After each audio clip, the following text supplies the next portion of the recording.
अस्सलाम वालेकुम फ्रेंड्स, आज मैं आपके साथ बहुत ही ज़बरदस्त सी विंटर स्पेशल रेसिपी लेकर आई हूँ। छलियाँ या भुट्टो को हम घर में कैसे उबाल सकते हैं। तो चलते हैं फ्रेंड रेसिपी की जानिब। तो सबसे पहले मैंने ले ली है छलियाँ, और छलियों के मैंने ऊपर के फ्रंट के जो है कवर को मैंने रिमूव कर लिया, जितना भी ख़राब पार्ट था।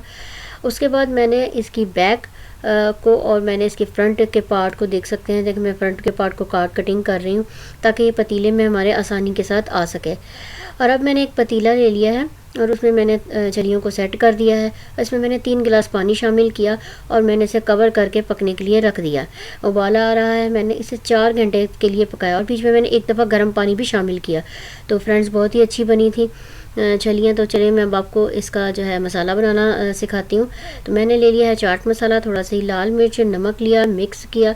तो चले जी, छलियों का मसाला तैयार है। अगर आपको मेरी रेसिपी अच्छी लगे तो आपने मेरे चैनल को सब्सक्राइब कीजिएगा। इंशाल्लाह मुलाकात होती है एक नई रेसिपी में। अल्लाह हाफिज़।